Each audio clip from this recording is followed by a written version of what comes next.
There we go. Arcadia, the planet where everything's made up and the jokes don't matter. This is the first episode in a series of 8 where I will be recapping and explaining all of the events of Honkai Star Rail version 4. So whether you find yourself in the mood for a refresher, a recap, or a reminder, you better grab yourself a snack, strap yourself in, and prepare to ride the roller coaster of elation all the way down to Storyline Town. And yes. like every good adventure, W. our story begins at the beginning, which in our case is right after that whole debacle with Amphorius. Although the Astral Express and their allies were successful in neutralizing Iron Tomb, their attempted birth sent shockwaves throughout the cosmos. Ones strong enough to make the IPC's Strategic Investment Department realize that thwarting Nanook and their emanators of destruction would require more of a coordinated effort, especially among the factions following the Hunt, Harmony, Erudition, and the Trailblaze. So the Stonehearts began their attempts to convince powerful factions from across the cosmos to join the Anti-Destruction Alliance. But such an alliance would require leadership everyone could agree on, and the only faction able to fulfill those requirements was the Astral Express. Jade is the one to extend this offer to the Nameless, and while they initially turn her down, she keeps the offer on the table, hoping that they might change their mind eventually. And when they do, she'll be waiting for them at the IPC's headquarters in Astropolis. But until such a time comes, Jade suggests that the Express pay a visit to Himiko's homeworld of plain Arcadia. The planet's moon is full, which means it's time for the Phantasmoon Games to begin! Which is a bit odd because the games usually occur once every 30 to 50 years, and the last round of games, which Himiko participated in, took place a mere 15 years ago. So it's a little odd for the moon to be so full again so soon, but it's not too concerning. Aha does work in mysterious ways after all. And besides, watching the Phantasmoon Games would make for a very entertaining vacation, and after Amphorius, the Express sure could use a breather. So the Nameless set off for Plain Arcadia. And before we continue with the storyline recap, I think I should give you a little bit of a background on Plain Arcadia's history and its unique properties. In times that happened long ago, some would call them ancient times, Aha blessed the planet of Benzai Tengoku with a living moon, and with this Phantasmoon came a very special type of energy emanating from the path of elation, and they called it wish power. On its own, wish power produces a natural phenomenon wherein the contents of one's imagination manifests spontaneously in the real world, albeit in a rather unstable form, which they call the Wispe. The frequency and intensity of this phenomenon is at its strongest when the Phantasmoon is full, and that's because the phases of the Phantasmoon correlate directly to the amount of available wish power. So the fuller the moon gets, the more wish power there is available. And the more wish power is available, the more imaginary aberrations start manifesting in the real world. And since wish power is the power of the path of elation, the people of Benzai Tengoku started to hold the Phantasmoon Games whenever the moon was full, hoping to seek an audience with Aha by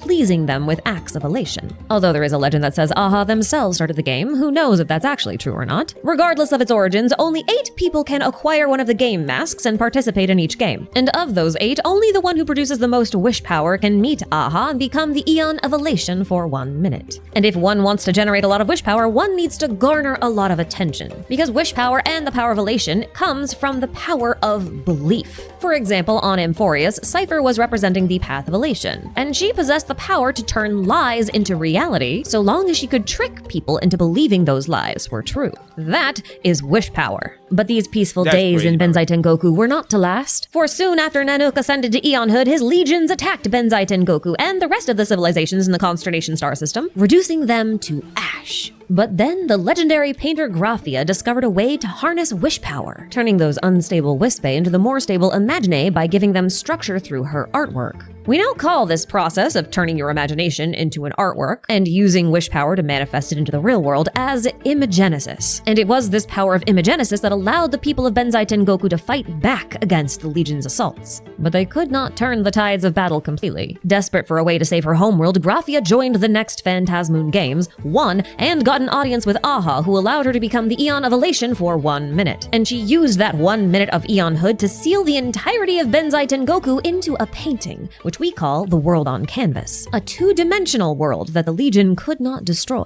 Many years later, this 2-dimensional world on canvas was reconstructed in a 3D world with assistance from the IPC and Punklordian ether editors like Silverwolf, except not Silverwolf, but, you know, hackers like her. And from that point on, this planet was known as Plain Arcadia, a world where your imagination could be brought to life through the power of elation. Although this return to the 3D realm came at a cost. The IPC now heavily regulates the process of Imagenesis and the resulting Imaginae. And although Imaginae are sentient life forms in their own right, they do not have the freedom to choose whether or not they live by the rules of the IPC, because their bodies are made from wish power, and if they lose access to wish power, they devolve into Wispe or just fade away entirely. And since wish power is only available on plain Arcadia, as far as we know, leaving the planet for long periods of time is almost impossible. Heavy emphasis on the almost, though. I don't want to speculate too much today because this is not a theory video, it is a recap video, but it does seem like there are circumstances wherein Imaginae can leave plain Arcadia for extended periods of time or indefinitely. I'm just not sure what those circumstances are, although I'm sure we'll find out eventually. Now, it's also very important to note that the 2D plane that was once occupied by the world on canvas still exists and is very easy to access, so people do jump between the 2D and 3D planes all the time. Just to give you an example, both the Phantasmoon Courtyard and the interplanar jumps exist within the world on canvas. The only other thing you really need to know for right now is that at some point between plain Arcadia's reconstruction and 15 years ago, the Astral Express crash-landed on plain Arcadia. And at some point after that, Himiko found and repaired the Astral Express, became its navigator, and set off on a journey of her own. Now, if my timeline here sounds a little open-ended or inconsistent, it's because the information we have is also inconsistent. There are at least 2, if not 3, accounts of how Himiko found and repaired the Astral Express, and they don't all sync up with each other. And I don't know which one is the right one. So I've only presented the parts that overlap because those are the parts that I'm sure are true. And right now, that's the best I can do.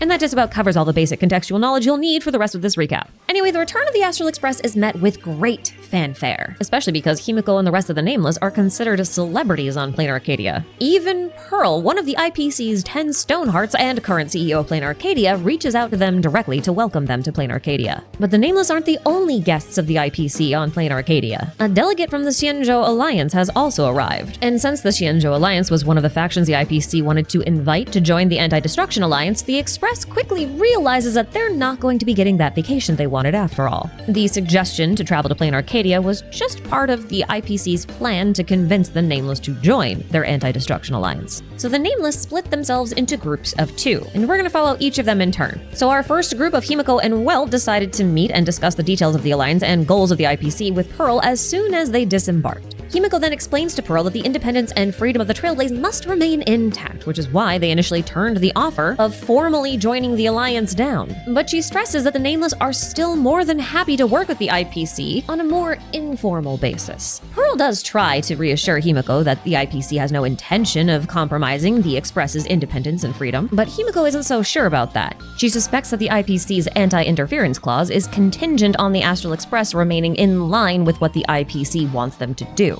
Which means if at any point the IPC and the Express disagree on the direction they need to travel, the IPC can and will interfere. The situation on plain Arcadia is actually a pretty good example of this, because while the people are still free to walk the path of elation, they can only do so under the heavy regulation of the IPC. The only thing they have left that the IPC can't meddle with is the Phantasmoon Games. But that might not be the case for much longer, because as Pearl confirms, the IPC is trying to regulate the Phantasmoon Games as well, and they're starting by claiming ownership over as many of the 8 supplicant masks as they can, because those masks control who joins the games, and if they have the masks, then they decide who joins the games. And if they control who joins the games, then they might even have a say over what kind of wish the winner can make when they meet Aha. It's all about control with the IPC, and when the Phantasmoon Games are involved, that sense of control extends all the way to the Eons themselves, and this is a recurring theme on plain Arcadia, and probably for the rest of version 4. But as a rather noteworthy side note, I do think it's very interesting that Pearl was chosen to lead this planet, because Pearl is like Screwlum. She's an Intellitron, and Intellitrons typically operate within the realm of erudition, so like logic, reason, rationality. And yet she's been put in charge of a planet of elation, a path that defies all reason and logic. I feel like this might be the most difficult path for an Intellitron like Pearl to comprehend, and we can see evidence of her struggle in her inability to perform imagenesis. No matter how perfect of a painting she makes, she cannot bring it to life. Probably because bringing a painting to life defies logic. It requires making the unreal real, so she would effectively have to force herself to believe a lie. Anyway, the reason I'm bringing this up is because this seems to be the core theme of Pearl's development arc throughout our time in plain Arcadia, so it's just something to keep in mind and keep your eye on. Now, while Himiko and Welt were meeting with Pearl, Sparkle pretended to be the official IPC guide that Pearl sent to the Astral Express, and she took March and the Trailblazer on a whirlwind tour around Duomension City, which somehow ended with the Trailblazer taking over a tabloid newspaper full of Imaginae Furbo journalists ghosts after their previous boss, Nihilux, disappeared. Now, if we've learned anything about Sparkle from our time with her on Pentagony, it's that she always knows a lot more than she lets on. But she also never gives straight answers because, well, where's the fun in that? So even though the Nameless haven't said anything about wanting to enter the Phantasmoon Games, Sparkle knows that they're going to. So she warns them about another potential participant, Sparksy, as well as the IPC, because she definitely knows what they're up to as well. And this is just speculation on my part, but I really think that this whole adventure that Sparkle's about to take us on is foreshadowing for the entire story of Plain Arcadia. Maybe not Astropolis, but definitely Plain Arcadia. Again, speculation, but just keep that in mind as we go through this. So Sparkle leaves before that is not. For the real IPC tour guide catches up with us, and it turns out that tour guide is Scott. Personally, I'd rather have Sparkle tour me around, but to each their own. Although maybe I'm speaking a bit hastily here, because as soon as the Trailblazer is free from Scott, Sparksy's live stream starts broadcasting throughout the plaza they're in. And it quickly becomes apparent that Sparkle left out some critical details about Sparksy, like how she's Sparkle's doppelganger, an Imagine born from one of Sparkle's VTuber models. Now, to an Imagine, the concept of identity is crucial to their existence, which is one of the reasons why it's one of the big themes in Plain Arcadia. Remember, Imagine are made of wish power, which is generated by attention, recognition, notoriety, and belief. All things that need to be anchored down by an identity. So without a recognizable identity, they cannot get the attention they need to top up that wish power that holds them together. And when they lose their wish power, they fade away from the 3D plane. So there are many notable instances of Imagine committing identity theft. And that could be why the Imagine were originally called Fae or Strangelings before the IPC got involved. The Fae and Strangelings are mythical creatures who were known for replacing humans with lookalikes or doppelgangers. So yeah, identity theft. And much like the Faes of folklore, Sparksy wants to commit identity theft and become the one and only Sparkle. And she plans to start by stealing Sparkle's favorite toys, also known as the Nameless. But her plan of trying to trap them in the 2D plane fails pretty quickly, because Officer Kuchiba of the Department of Aberration Defense shows up and nearly arrests her. Officer Kuchiba's department regulates the actions of the Imagine within Plain Arcadia as dictated by IPC law. And as an Imagine herself, Sparksy is subject to those laws. But much like Sparkle, Sparksy does not like the IPC at all. Not just because they may arrest her for breaking the law, but because she believes they're trying to water down Plain Arcadia's natural form of elation with dull and boring corporate consumerism. And she says as much before making a quick getaway. Now at this point, the Trailblazer has decided that they want to enter the Phantasmoon Games. And even if they didn't want to do it, they might have to do it. Because Sparksy's painted a target on their back, so to speak. And if she does manage to become a supplicant in the games, then she'll be free to do whatever she wants because the Department of Aberration Defense cannot interfere with the Phantasmoon Games. In other words, the Trailblazer would be at Sparksy's mercy. So they need a Sparksy countermeasure and fast. And that means acquiring their own supplicant mask. Fortunately, Himiko knows where to find one. She tells March and the Trailblazer to meet her at Graphia Academy so they can get in contact with an old friend of hers. Because this friend, Miss Dolly, still has the supplicant mask that Himiko used during the Phantasmoon Games 15 years ago. But as soon as they enter the academy, something feels off. Not only are their phones no longer working, but Welp shows up and starts acting like a teacher who's never met them before. And that's when Sparksy appears and makes it very clear that they've walked directly into her trap. And before they can react, Sparksy tinkers with their minds and tricks them into believing that they are normal students in a normal high school. Very cool, very cipher core. The illusion lasts for about 2 hours in real time, but it feels like 2 years in their mind. And it's only after a very bizarre interaction with Scott that March and the Trailblazer realize what's actually going on. Sparksy had overheard them talking about the supplicant mask hidden at the academy and has been trying to find it before the Nameless do. And she had a 2-hour head start, which was plenty of time to figure out where the mask is and exactly how to get it. She tricks Welt into giving her private information about Himiko so that she can trick Dolly into giving her the mask while she's disguised as the Trailblazer. And once she has it, she wastes no time putting it on. Bro, I wish I could just freeze time for like 1 week and I just slam all stars. You are committed, you are in these games until a winner is decided, after which time the masks will reset. And since I can't put the mask on, the mask is now useless for the Nameless. I literally haven't even played PvP. Now that the first supplicant has been decided, the Phantasmoon Games officially begin. And that also means the rules of engagement have changed because, as I said earlier, during the Phantasmoon Games, the participants are free to use wish power however they like, which again means that as an official supplicant,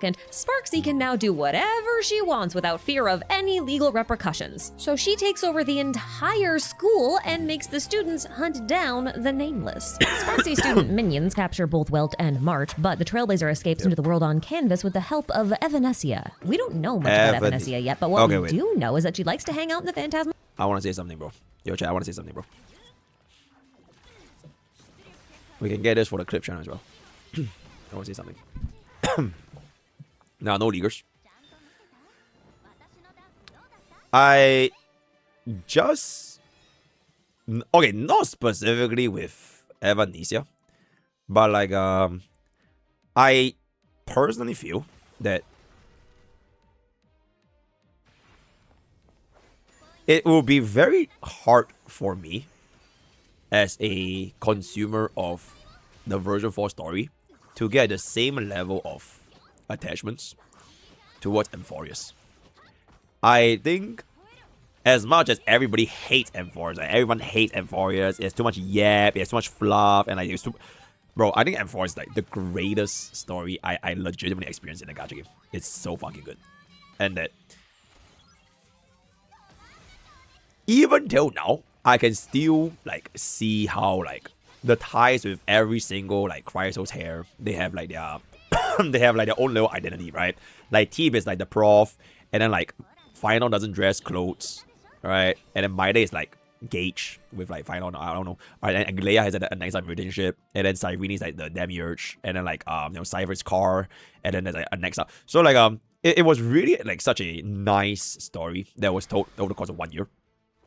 And I just don't really know how is version 4 or even version 5 gonna be able to create a story that will allow me as a consumer of said story to have the same level of like, oh man, I really like these characters.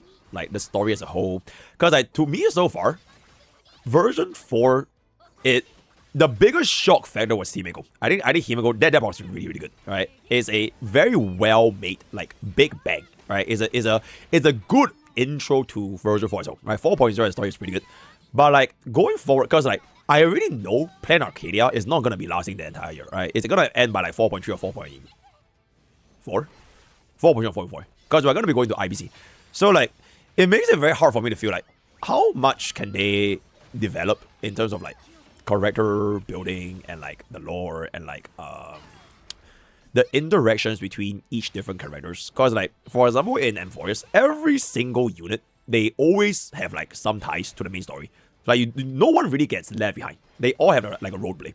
And then like they came back in for like the Avengers events or whatever. It was nice, right? But like playing Arcadia, it's like, will there be enough like depth and story, like the actual story, not the storytelling, but like the story itself, will that be enough for me to keep me engaged to think about these characters? That is what I would feel as a story. Yep, that is gonna be my 2 cents. Thank you, right? Thank you. Looking forward. I just don't know how they're gonna be able to do it because like the timeline is just so different. So in Courtyard, right? She's the overseer of the Phantasmoon Games, and she's a big fan of the comic about the Astral Express, Fluffy Across the Blue. And I would like to point out that she also has some similarities to the pure children of Remembrance, like March and Cyrene. And it's not just the fact that she has pink hair, although I am really suspicious of any pink-haired girl in this game after Amphorius. But it's like the combination of the pink hair plus her comments about time, space, and causality, and the way she describes herself as the reader of the story of the world, because that's literally what Cyrene became at the end of Amphorius. Are these similarities a coincidence? Maybe, but I'm suspicious of them, so I'm mentioning them. In any case, Evanesia dubs the Trailblazer a protagonist, then offers them a little conditional assistance. She'll help them out if they can take down Sparksy in roughly 36 system hours. If they can't, then they're going to be enslaved to Sparksy forever. Ooh. This feels like a really lopsided deal to me, but the Trailblazer agrees to it, and in return, they are given a proper supplicant mask. And Evanesia wastes no time sending them right back to Dual Mention City by dunking them in the reflection of the waters of the Phantasmoon Courtyard. Sparkle finds them almost immediately and takes them to Himeko, so the three of them can figure out what to do about Sparksy. Himeko proceeds to explain that every supplicant has to fulfill 3 requirements within the games. The first is the roll call, which is fulfilled by acquiring a supplicant mask and declaring entry into the games to capture people's attention, which in turn generates wish power. Then the supplicant must perform a miracle where they take that wish power that was generated by the attention produced by their roll call and perform a great feat of elation. Now, the third requirement, promotion, is not explained for now, so we're just going to ignore it. It'll probably come up in a future quest. Now, Sparksy has already completed her roll call, so now all she has to do is complete her miracle, and we need to stop her. Not just because the Trailblazer will be enslaved to Sparksy for eternity if we don't, as per the contract with Evanesia, but also because we gotta save Welt and Marge, who are still trapped in the school that Sparksy is controlling. So maybe it's time we got some help from Dan Heng and Sunday, since, you know, they're not captured by a rogue Imagine. While the rest of the Nameless were busy getting roped into the Phantasmoon Games or meeting with Pearl, Dan Heng and Sunday had been busy tracking down the Xianzhou delegate, Arbiter General Yao Guang. And that's been a bit of a job because she's been quite busy fulfilling her own agenda, which included tricking Dan Heng and Sunday into going on a wild goose chase. But don't worry, she's got a good reason for it, because it's true that she arrived in Plain Arcadia to discuss the IPC's invitation to join the Anti-Destruction Alliance on behalf of the Xianzhou, but she also knew that Blade was going to be making an appearance in Plain Arcadia, and his potential participation in the Phantasmoon Games Blade presented SP the sounds perfect very opportunity interesting. for Yao Guang to be the one to capture him and return him. If there is a Blade SP and there already is a Silver Wolf SP, then that means I really think there will be a Kafka SP, bro. I really think there will be a Kafka. Because like, her popularity is too good to not have a Kafka SP. I think a Kafka SP will be so fucking popular, but like it's just a matter of time when like eventually when it comes out. So yeah. To the Xianzhou Kafka SP. And she wanted to Firefly ensure SP. Chat, we already have Firefly SP. We have Firefly SP. Firefly SP is Nova Fair 4.2. Thank you for coming. Right? That's Firefly SP. But the truth is, Blade is just an excuse for Yao Guang to take care of some other far more important things. See, originally the Xianzhou delegate was supposed to be Jing Yuan, but before he departed for Plain Arcadia, Yao Guang SP is gonna cook and so discovered that an Arbiter General was destined it'll probably to be like fall in the Plain closest thing to like Arcadia. 100 million. So if Jing Yuan were to serve as a delegate, he would certainly die in the process. But Yao Guang can read the lines of destiny, which allows her to manipulate the variables within fate's calculations. So would have gotten an and SP. That opens up some new she breaks the futures. rules. There is still a chance that she Holy could die, shit. but the Side chances are a little bit armpits. less than if Jing Yuan were supposed to go, so it's a gamble worth taking. But her true Side objectives are even loftier than simply saving the life of a Xianzhou general. What she's really trying to do is prove out her hypothesis that humans can control or at least influence the actions of eons. And if she can figure out how to manufacture the circumstances under which the eons start meddling in human affairs, then humanity would have an incredible weapon they could use in the fight against destruction. So Plain Arcadia is a bit of a testing ground for Yao Guang, a place where she can practice manipulating the threads of fate in pursuit of becoming the eon's puppeteer and eventually leading humanity towards a future beyond the boundaries of finality, which is the end of time. So immediately upon her arrival in Plain Arcadia, she began pulling at fate's Yeah, the loss of strings. abundance She was knew about the Aisha. rumor that Blade was going to arrive in Plain Arcadia, and she also knew that it caught the attention of the Sinwish Syndicate gang. And the Sinwish Syndicate was in possession of one of the 8 supplicant masks, and they believed that if they sponsored a participant in the games, they could boost the morale and reputation of their gang. And they figured the best candidate for a participant would be Blade, which is the dumbest idea I've ever heard. Not because of Blade. I like Blade. But because in this context, Blade is being presented as the Xianzhou's #1 assassin. And we'll talk more about this later, but Plain Arcadia is still emotionally and mentally recovering from the last time a mass murderer entered the Phantasmoon Games, Bro, why are you which only saying happened 07? 15 years ago. So who would knowingly hire Bro, why an are you saying assassin 07? to participate in the games, knowing full well what happened the last time a killer entered the games? I don't get it. I really don't. But the Sinwish Syndicate wants an assassin, and Yao Guang intends to give them an assassin, or at least make them think they got an assassin. She makes Ting Yun pretend to be Blade so that she can infiltrate the Sinwish Syndicate and steal the mask. They've never met Blade, they won't know the difference. But knowing that Ting Yun would likely be caught and killed if she went alone, she told Sunday and Dan Heng that someone from her delegation was captured by the Sinwish Syndicate and needed rescuing. So they went to save her, and all 3 of them made it out alive with the mask, so I guess it worked out. And after explaining the truth and her motives and her plans and all that kind of stuff, Yao Guang takes the mask and then What did you just say? the truth and her motives and her plans and all that kind of stuff, Yao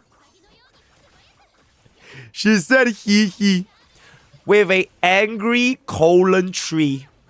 More than :3.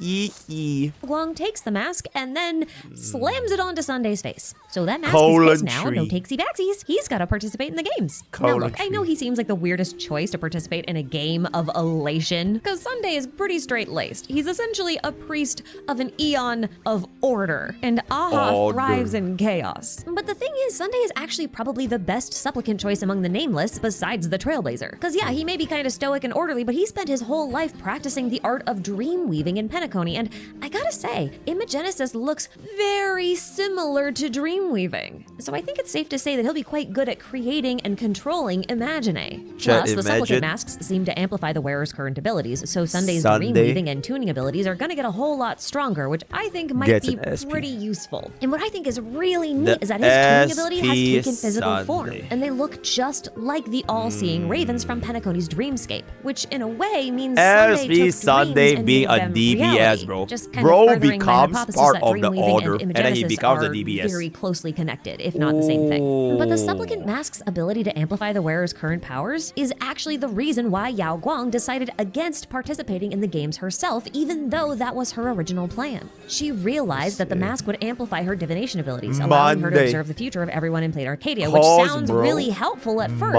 but the mere act of observing the future can change the future. So if she were to observe the future of everyone at once, it would cause the planet's futures to collapse into a fixed state and render the future unchangeable. She would literally be a localized version of Noose, and that would completely ruin her plan to change the future, so she just can't wear the mask or participate in the games. So she's counting on Sunday to be her new variable in Fate's calculations. I feel like I got a little off track there. Where was I? It's either the or so the Sun. rumors about Blade being on Played Arcadia They are were just actually called true, Days but Sun. he's not the only Stellaron hunter. He, The Silverwolf, Sun. is also Oh my god, present, his and the mask at the Sinwish Syndicate was supposed name to be is gonna be hers. the But once Sun. Sunday put on the mask, it was rendered useless to The Silverwolf. Sun, so and then she your needs to teammate is gonna be locate a new Sunday. one. And The who better Sun. to track down an elusive item than a detective? Sun, and so the Silverwolf commissions Detective Ashvale to locate a new mask for her. Ashvale agrees to take her case, but immediately tells Pearl about Silverwolf being on Played Arcadia. And in return, Pearl offers him one of her 3 masks and asks him to participate in the games in her stead, although he does turn her down.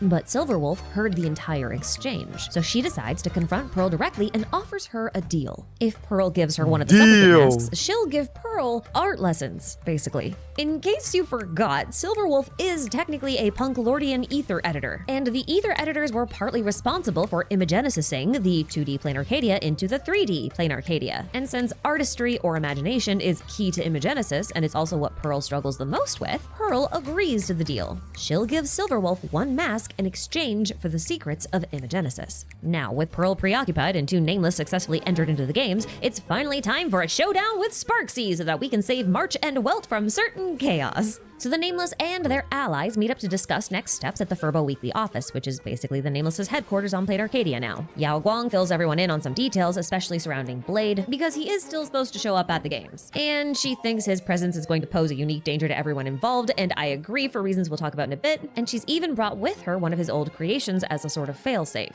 But before she can say anything else, she vanishes. Turns out, Yao Guang had a bit of a divination accident many years ago, which gave her a very strange condition called temporal dislocation.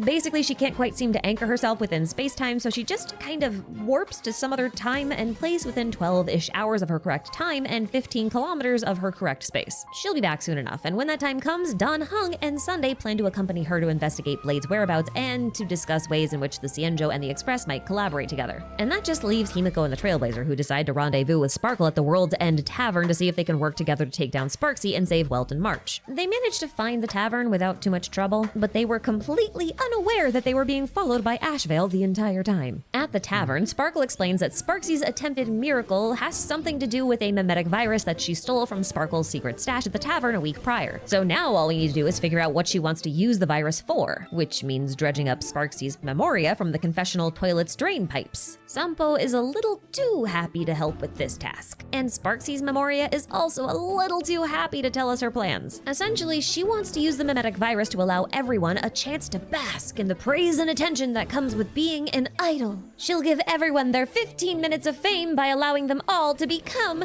Sparksicle. Which sounds horrible, really. So while the group is investigating memetic virus countermeasures, Sparkle has a bit of a identity crisis, as one of the tavern's doctors diagnoses her with having a lack of self. Which kind of makes sense. I mean, Sparkle is someone who constantly reinvents herself. She's always changing the mask that she's wearing to suit her audience. So she's kind of lost sight of who she was originally, which makes it hard to know who she is now. And the situation appears to be quite dire because Sparkle is a masked fool, and every masked fool possesses a mask that represents their ideal self. And this mask of the ideal self becomes their most prized possession. It's something they're all. If you do not attack in the guild, I will attack you. I will attack you. Yep.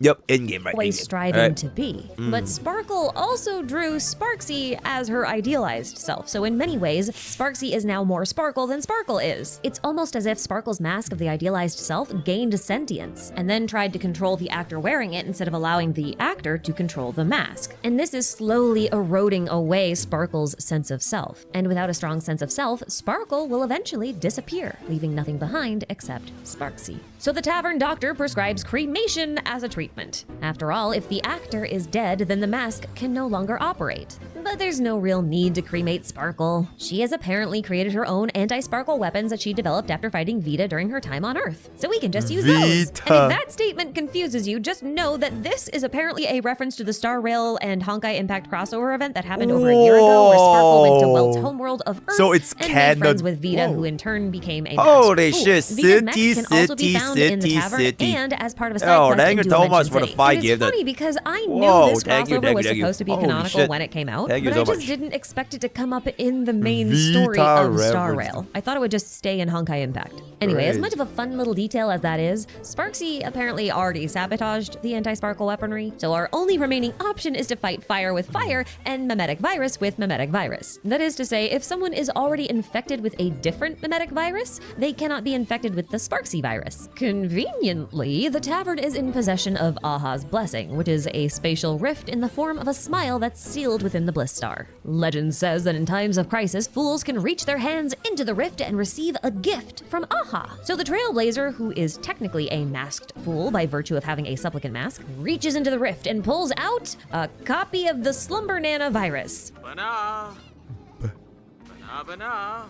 Which totally triggers me, Ashvale, who's been following us the whole time. Let it be known that Sarah's second favorite HSR story is the narrator has been stuck in the body of a Slumber Nana monkey for I don't know how long, but probably a very long time. So Ashvale is determined not to let the Slumber Nana virus wreak havoc ever again. But since the Trailblazer won't hand it over, he'll just have to chase them all the way to Graphia Academy. But there was really no need for him to worry, because it just so happens that there's a very easy way to cure mimetic viruses in Graphia Academy. Because there's this living mural at the Academy that was made from the water that the legendary painter Graphia used to wash mistakes off of her paintings. And since mimetic viruses are technically like mistakes of the brain, then the water of the mural can also wash the mimetic viruses off of people's brains. I'm really not sure I understand the logic here, but apparently Sparksy gets it, so she had split the mural into pieces and hid them throughout the school preemptively. Which means it's scavenger hunt time, with no Ashvale in sight. But before the hunt begins, Sparksy claims that she's already become the real Sparkle, and now we're already too late, because the Sparkle we've been with this whole time is actually just one of Sparksy's discarded masks, which is why the Bliss Star did not respond to Sparkle. She was no longer a masked fool. Now, is this true? I don't know, and neither does anyone else, it seems, so I think Sparkle and Sparksy can just duke it out while Himiko and the Trailblazer track down the pieces of Graphia's mural. Welt has already retrieved one part of the mural off screen, but during the search for the remaining two pieces,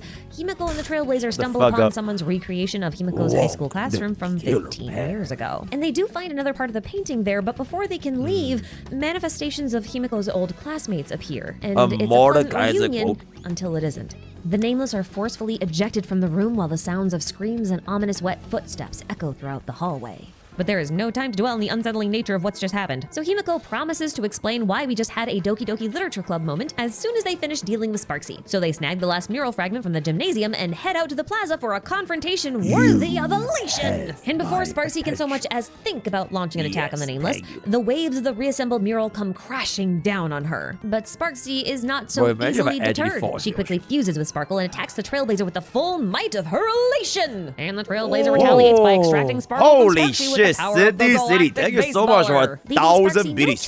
Oh my god. A crowd of clones, and it would have been impossible to find her in there. But Sunday's been watching from the periphery and sends down one of his tuning ravens so that they can connect directly with Yao Guang, because she has divine foresight and can locate Sparksy instantly. City, thank you for another 500 biddies. Oh my god. And everyone is also free of the mimetic virus, because apparently chasing down the okay, chat, we're not actually doing necessary. Oh well. But I think we might actually push 12 that it hours. actually doesn't matter which one is the mask and which one is the wearer. Because if I do a 12-hour stream, it means that I'll be awake for 36 hours. Because I have literally not slept I don't know which it is, but sharing this cares, so we'll leave it at that. And now that Welt and March are rescued and the Trailblazers have to worry about being Sparksy's slave for eternity, just in case you forgot about our deal with Evanesia, Himiko can finally make good on her promise and tell us the truth behind that really creepy classroom. She explains that 15 years ago, Himiko had participated in the Phantasmoon Games if as I a wear supplicant. shades And as right we all know, the goal of a supplicant is to generate as much wish power as possible by getting as much attention as possible. And most supplicants go about this in a really humorous and entertaining way, performing absurd feats to garner the attention necessary to build up as much wish power as they possibly can. But attention can be captured in all sorts of ways, many of which are tragic or even horrifying. And in those games of 15 years ago, one supplicant captured plain Arcadia's undivided attention by severely injuring or murdering 168 innocent civilians, including Himiko's classmates. And that classroom was one of the crime scenes. The supplicant in question earned himself the name Herald of Death and left behind magenta handprints known as the Bloody Blooms. Are y'all being racist? Y'all couldn't tell if my eyes were open or closed. Is it because I'm Asian? Is it because my eyes are small? Is that a situation? Oh, so y'all being racist. Oh, is that so? Is that after each killing. That's why that round of the Phantasmoon Games became known as the Bloodstained Games. And then Himiko's father Ryusuke arrives, claiming that his daughter was murdered by the Herald of Death during those Bloodstained Games while he was off traveling. But if Himiko was murdered, then who have we been traveling with? I have my own thoughts on this, but in the interest of time, I've put them in a separate video, so you can watch that if you want to know what I think. Now, before we wrap things up, let's rewind a little bit. You remember how Ashvale vanished as soon as we went to confront Sparksy? Well, that was because he was called in to investigate a new case. Apparently, earlier that day, 34 people were murdered at the Sinwish Syndicate, and among them was a familiar face, Scott. And the crime scene was absolutely covered in those bright magenta handprints, the Herald of Death's calling card. And while Ashvale suspects that the Herald of Death has made a return, Kuchiba isn't so sure. She says the Herald of Death was actually executed 5 years ago, although the incident wasn't made public. So there's 3 possibilities here. Either the Herald of Death didn't actually die 5 years ago and really is making a return, or perhaps he did die and what we're dealing with is a copycat killer. Or maybe we're dealing with a hybrid situation where the Herald of Death did die, but also returned as an imagine. In all 3 scenarios, it seems quite likely that the Herald of Death would be targeting the Phantasmoon Games. But if it's the real Herald of Death, then they actually can't enter the games, because you can only enter but Herald of Death is basically the hand guy, right? It's literally Bro's Prince. That is the hand guy. And they already showed the hand guy in the fucking teaser, bro. He's a hand guy, right? Yeah, it is the hand guy. But if we're dealing with a copycat killer or an imagine of the Herald of Death, then they might be able to bypass that rule entirely. Because obviously a copycat killer won't literally be the Herald of Death, so they'd be free to participate. But imagine are distinct entities even when they're based on real people. So Ashvale decides to accept the offer of a supplicant mask that Pearl offered him earlier. Because if he wants to catch that killer, the best way to do it is to join the games himself. Now let's take stock of where we are, because technically all 8 supplicant masks have been accounted for. So we should know everyone that's participating in the games. So we saw Sparksy, Sunday, and the Trailblazer acquire their masks, and we know that Pearl has 3 more masks. 2 of them are set aside for Silverwolf and Ashvale, while the last one appears to belong to her. Now I know her mask doesn't actually appear in the quest, but it does show up in the official promotional material for the quest, and also in a teaser that came out before launch. So that leaves us with 2 masks that we don't know the owners of. One resembles a fox, and the Elena, like thank you so much for the read. I think the fox mask belongs to Evanescia because she's a fox lady covered in sakura petals, and also she lets her gaze linger on it for a long period of time. So it just feels right to me, so I'm not going to dwell on it too long.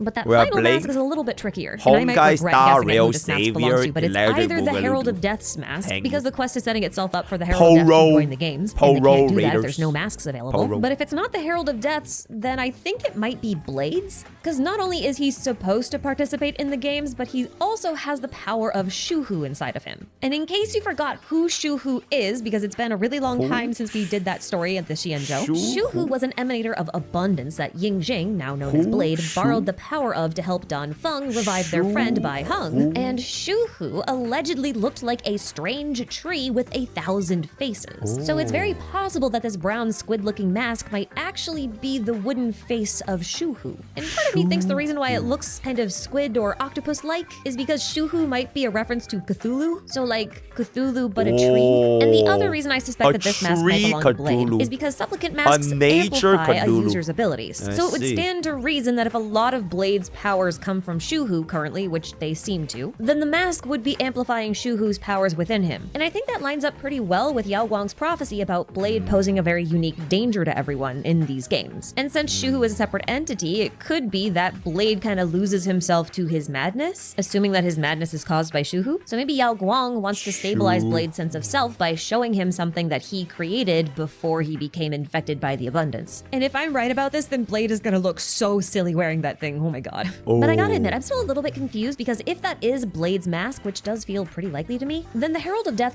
cannot enter the games unless there is a secret ninth mask. And the only way that we could have a secret ninth mask is if the Trailblazers mask is actually an outlier, which is possible because as of right now, their mask is the only one that didn't start from your like top the 3 typical gacha games mask. right now. But maybe the Herald of Death doesn't even need to enter the games. I don't know, it's just something to think about. Rank your but top while 3 you gacha think games about right that, now. I'm going to stop thinking entirely because this recap is done. Yay! Then make sure you join Ashikai. me in episode 2. Yippee. Since Ashvale is next to play, I it'll be love fun. I'm assuming that we're going to be spending some more time with him, you know, tracking down the Herald of Death and uncovering the truth behind the bloodstained games and all that kind of stuff. And maybe if we're lucky, we'll even get some veracity lore, because Ashvale is very veracity coded. And where there's veracity lore, there's Leviathan lore. And I do love me some Leviathan, so fingers crossed. Once again, a big thank you for watching this video, and I hope to see you all in episode 2. Yay! Thank you, chat. Thank you. Oh my goodness, that was so nice. You have cooled your last cool, my man.